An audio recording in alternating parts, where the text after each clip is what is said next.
Hi friends, welcome to Surya's kitchen. இன்றைக்கி வீடியோவில் ரொம்பவே வித்தியாசமான முறையில் பேக்கரி ஸ்டைல் லட்டு வந்து எப்படி பண்ணுறதாங்க பார்க்க போகிறோம்.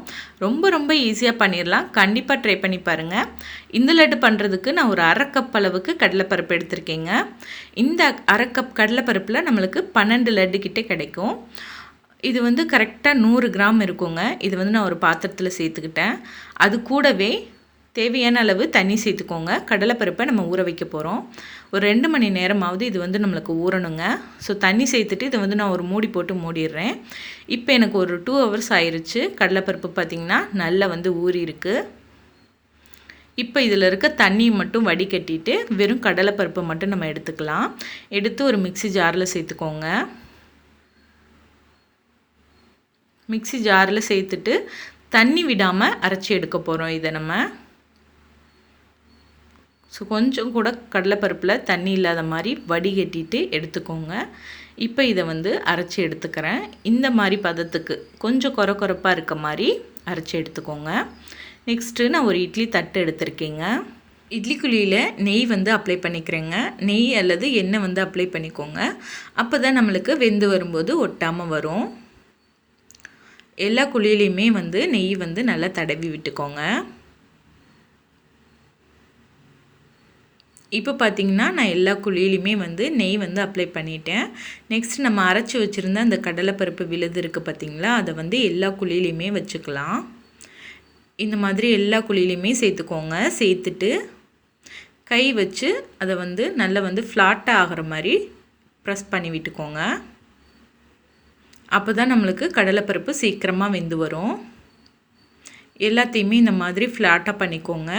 நெக்ஸ்ட் நான் வந்து அடுப்பில் வந்து இட்லி பாத்திரம் வச்சுருக்கேங்க. அந்த இட்லி பாத்திரத்தில் தட்டை வச்சுட்டு நான் மூடி போட்டு மூடிடுறேன். ஒரு 5 நிமிஷம் இருந்தால் போதுங்க. நம்மளுக்கு வந்து இந்த கடலைப்பருப்பு நல்லா வெந்துடும். இப்போ தொட்டு பார்த்திங்கனாலே உங்களுக்கு தெரியும், கையில் ஒட்டாமல் வந்துச்சு அப்படின்னா நல்லா வெந்திருக்குங்க. இப்போ இந்த தட்டை வந்து நான் தனியாக எடுத்து ஆற வச்சிட்றேன். நல்லா ஆறுனதுக்கப்புறமா இந்த மாதிரி எடுங்க.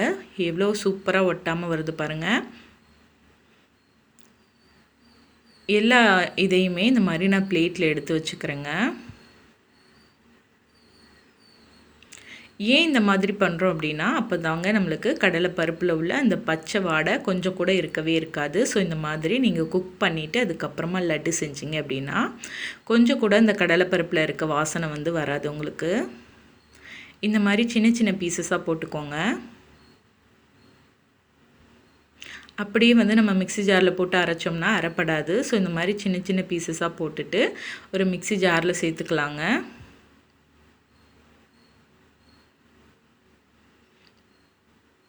சேர்த்துட்டு இப்போ இதை வந்து நான் அரைச்சி எடுத்துக்கிறேன்.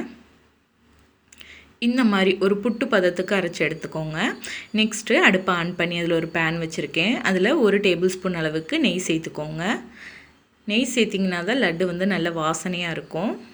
நெய் சேர்த்துட்டு நம்ம பொடிச்சு வச்சுருக்க அந்த கடலை இருக்குது பார்த்திங்களா, அதை வந்து சேர்த்துக்கலாம். சேர்த்து நல்லா கலந்து விட்டுக்கலாங்க. இந்த கடலைப்பருப்பு நல்லா வறுபட்டு வாசனை வர ஆரம்பிக்கும். அது வரைக்கும் நம்ம வறுத்து எடுத்துக்கணும். நீங்கள் இதை வந்து நல்லா ஃப்ரை பண்ணிக்கிட்டு இருக்கவே நல்ல வந்து ஒரு வாசனை வருங்க. அந்த அளவுக்கு நீங்கள் வறுத்து எடுத்துக்கணும். இப்போ பார்த்திங்கன்னா நான் ஒரு 2லேருந்து 3 நிமிஷத்துக்கு நல்லா வறுத்துக்கிட்டே இருக்கேங்க.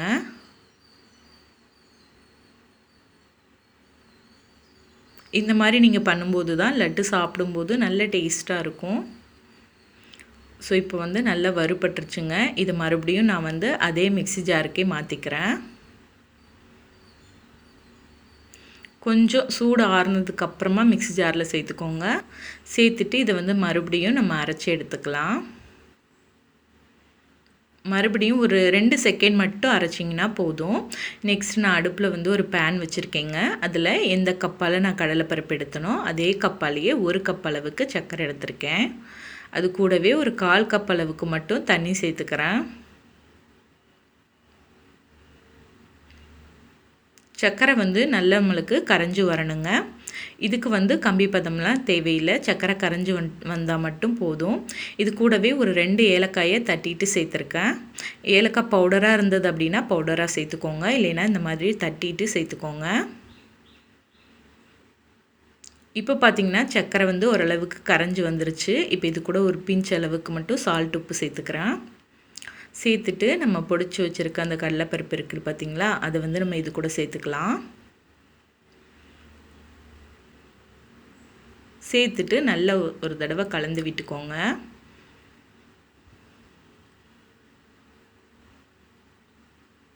நல்லா கலந்து விட்டதுக்கப்புறமா அடுப்பை ஆஃப் பண்ணிக்கோங்க.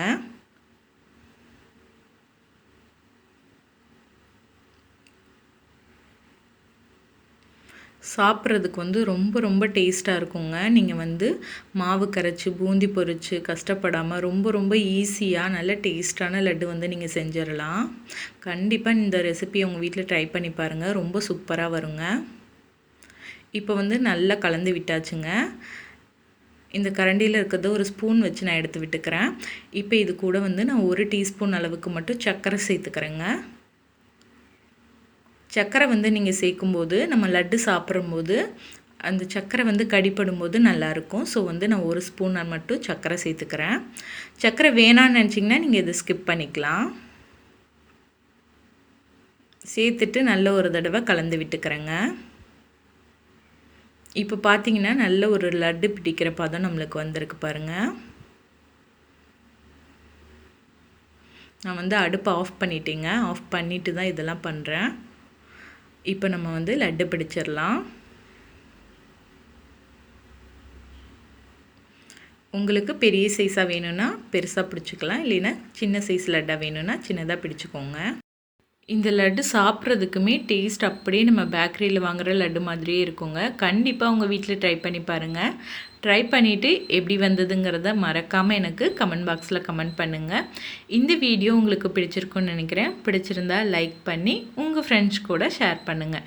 இப்போ தான் நீங்கள் இந்த வீடியோவில் நம்ம சேனலை புதுசாக பார்க்குறீங்க அப்படின்னா மறக்காமல் கீழே இருக்க ரெட் கலர் சப்ஸ்கிரைப் பட்டனை கிளிக் பண்ணி சப்ஸ்கிரைப் பண்ணிக்கோங்க. கூடவே பக்கத்தில் வர பெல் ஐக்கானையும் கிளிக் பண்ணிக்கோங்க.